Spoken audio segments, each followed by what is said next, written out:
नमस्कार सर. नमस्कार. सामाजिक विकास प्रतिष्ठान आयोजित क्रांतीज्योती सावित्रीबाई फुले पुस्तकांची जत्रा हा कार्यक्रम आपण आयोजित केलेला आहे. तर हा कार्यक्रम घेण्यामागचा काय उद्देश थोडक्यात सांगतो? बारामतीमध्ये अनेक कार्यक्रम होतात. बारामतीसारखं सुंदर शहर हे महाराष्ट्रामध्ये आहे आणि या शहरामध्ये विविध उपक्रम होताना आम्हाला असं वाटलं की आमच्या इथं साहित्य कट्टा आहे, बाकी पुस्तक वाचनासाठी ग्रंथालय आहे, परंतु संमेलनं जे होतात साहित्याचे ते शहरामध्ये होतात आणि इथं ग्रामीण भागातून शहराकडे कमी लोक जातात आणि त्यांची सोय व्हावी, लोकांना पुस्तकांची आवड निर्माण होईल आणि म्हणून हा उपक्रम आम्ही बारामतीत घ्यायचा ठरवलं आणि त्या निमित्तानं व्याख्याने, परिसंवाद आणि बौद्धिक चर्चा, ज्ञानवर्धक चर्चा अशा पद्धतीचं वातावरण तयार होईल आणि त्यामुळे ज्ञानवर्धक चर्चा झाल्यानंतर सुसंवाद होतो आणि अनेक विषयावर मार्ग निघतो, माणसाचं जीवन आनंदी होण्यास मदत होते. म्हणून हा उपक्रम आम्ही सर्व कमिटी मिळून घेतला. तर आता मोबाईलच्या जमान्यात वाचनाची आवड किंवा वाचन संस्कृती कमी होते असं वाटतंय का? याच्यामुळं हा कार्यक्रम घेत आहे असं वाटतं? नक्कीच वाचन संस्कृती कमी होताना दिसतंय. मोबाईलमध्ये काय स्क्रीन असं वर वर वर वर ढकलत जातात आणि ते लगेच पुसून जातं डोक्यातून. पण पुस्तक हे वाचल्यानंतर ते निरंतर लक्षात राहतं. त्यातल्या व्यक्तिरेखा, त्यातले अनुभव मार्गदर्शक ठरतात आणि म्हणून पुस्तक हा आपल्या जीवनाचा अविभाज्य अंग बनलं पाहिजे. त्याशिवाय तुमचं जीवन आनंदी होणार नाही. कारण माणसाचं व्यक्तिमत्व जर अष्टपैलू व्हायचं असेल, त्या माणसाला खऱ्या अर्थानं सगळ्यांना बरोबर घेऊन जायचं असेल तर पुस्तक वाचन हे आवश्यक आहे. तर या जत्रेत नेमक्या कोणत्या प्रकारची पुस्तकं उपलब्ध असणार? या जत्रेमध्ये सर्व प्रकारची पुस्तकं म्हणजे साहित्य, शेती असेल, म्हणजे विज्ञान असेल किंवा साहित्यिक मंडळी, नाटक, कादंबऱ्या, सर्व प्रकारची पुस्तकं, शैक्षणिक, त्याबद्दलची जी स्पर्धा परीक्षांची असतील ते सगळी पुस्तकं या दालनामध्ये आपल्याला पाहायला मिळतील आणि विकत मिळतील. सर, डिजिटल युगात पुस्तक जत्रेचे महत्त्व कसे टिकून ठेवतात काय वाटतं?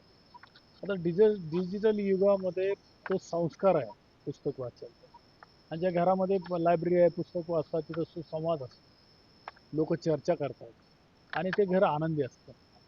तुम्ही कुठं पहा, ज्या घरामध्ये ग्रंथालय आहे छोटं, पुस्तक वाचताना लोक दिसतात आणि त्या पुस्तकावर चर्चा करतात आणि मग ते त्यांचा अनुभव त्या पुस्तकाद्वारे विविध पुस्तकांच्या माध्यमातून ते ज्ञानवर्धक अशा पद्धतीची संस्कृती तयार होते आणि ती असणं गरजेचं आहे. जर पुस्तक नसेल, मार्गदर्शकता नसेल तर माणसं एककली होतात आणि मग हातापायीवर उतरतात.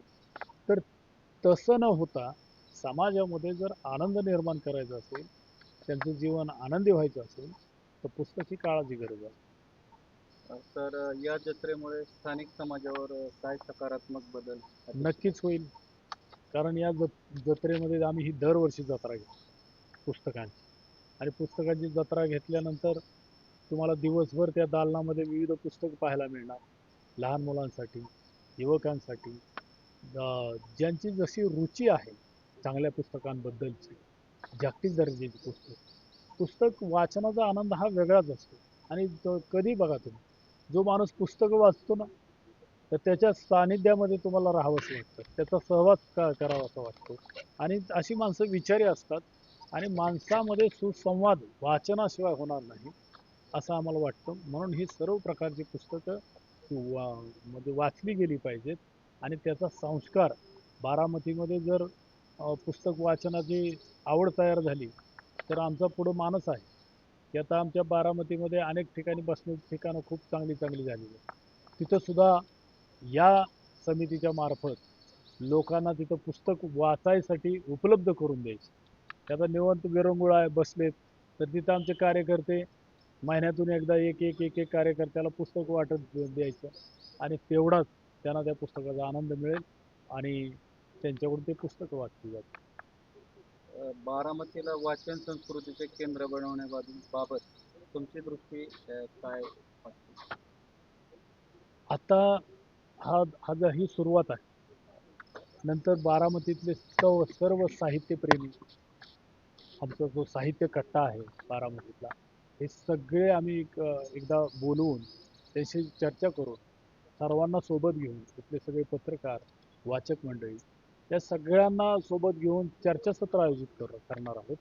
आणि मग वाचन संस्कृती कशी वाढीस लागेल त्याच्यासाठी सगळ्यांचे विचार घेऊन मग जिथं जिथं ग्रंथालय आहे, त्या ग्रंथालयाचं आता बारामतीमध्ये नगरपालिकेचं ग्रंथालय, पण ते विशिष्ट वेळेतच उघडतं आणि विशिष्ट वेळेला बंद असतं.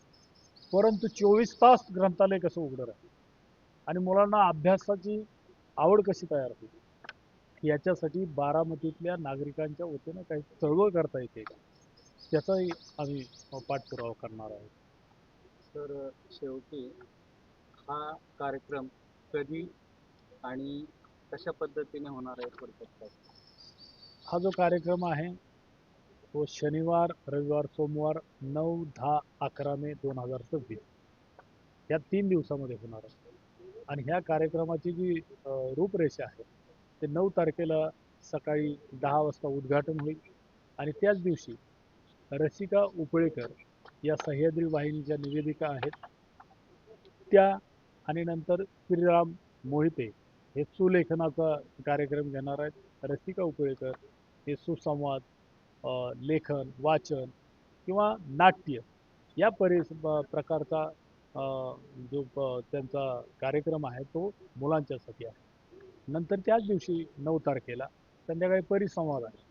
तो परिसंवाद आहे संजय सोनवणी, ज्येष्ठ इतिहासकार आहेत, आणि त्यांचं संजय सोनवणींचा मुलाखत घनश्याम पाटील चपराक प्रकाशनचं ते घेणार आहे त्या दिवसाचा, 9 तारखेचा, 9 मेचा कार्यक्रम. 10 मेला परत सकाळी एक सत्र आहे. त्या सत्रामध्ये आपल्याला हेमचंद्र शिंदे 10वी 12वी नंतर हे तज्ज्ञ मार्गदर्शक आहेत. शिवाय डॉक्टर हर्षदा शिंदे याही त्या बोलणार आहेत की वैद्यकीय प्रवेश प्रक्रिया कशी केली जाणार आहे किंवा आणखी काय काय संधी आहेत विद्यार्थ्यांना, त्याबद्दलचं 10 तारखेला विवेचन आहे. उद्घाटन हे सुनेत्रा वहिनी पवार उपमुख्यमंत्री महाराष्ट्र राज्य यांच्या हस्ते होणार आहे. आणि 10 तारखेला संध्याकाळी कवितांची मैफिल आहे आणि त्यामध्ये नितीन चंदनशिवे आहेत, हनुमंत चांदगुडे आहेत आपले बारामतीचे, प्रशांत केंद्रे, राजेंद्र सोमवंशी, शिवाय दिनेश आदलिंग हे पण आहेत. आणि त्याचवेळी एक पुरस्कार सोहळा होतोय. तो पुरस्कार आम्ही समाजभूषण म्हणून पुरस्कार देतोय. ते प्राध्यापक विठ्ठल कांगणे, ॲडव्होकेट राहुल मखरे आणि घनश्याम पाटील चपराक प्रकाशन. त्यावेळी शरदचंद्र पवार साहेब राष्ट्रवादी काँग्रेसचे राष्ट्रीय अध्यक्ष ते उपस्थित राहणार आहेत. तर त्यांच्या हस्ते हा पुरस्कार आम्ही देणार आहोत.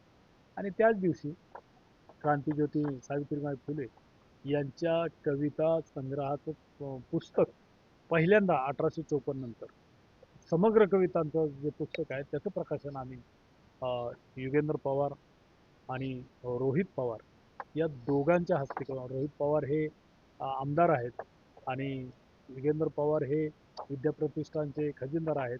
या दोघांच्या हस्ते या पुस्तकाचं प्रकाशन होत आहे.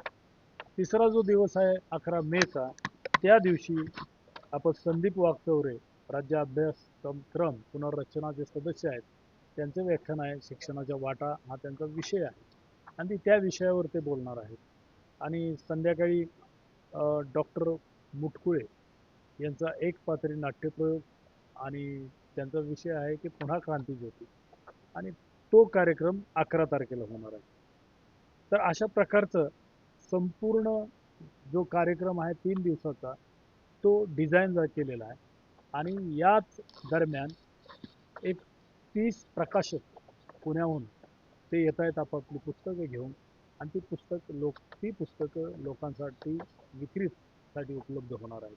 या 3 दिवसाच्या उपक्रमामध्ये विद्यार्थ्यांसाठी, युवकांसाठी आणि सर्व वाचक प्रेमींसाठी एक मोठा आनंदोत्सव सोहळा आहे, ज्ञानवर्धक असा सोहळा आहे. आणि निश्चितच बारामतीतले सर्व विद्यार्थी, युवक आणि नागरिक याचा लाभ घेतील अशी खात्री वाटते. सर ठिकाणाबद्दल सांगितलं. हा स्थळ आहे विवेकानंद सभागृह, अशोकनगर, बारामती. ते पंचायत समितीच्या समोर आहे. पंचायत समितीच्या समोरून आलं की उजव्या हाताला वळालं की विवेकानंद सभागृह आहे.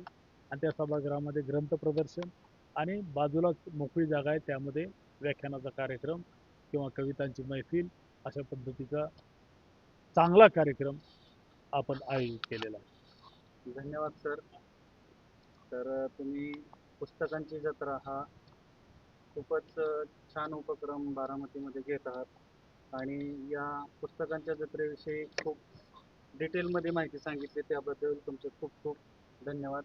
थँक्यू. नमस्कार, धन्यवाद.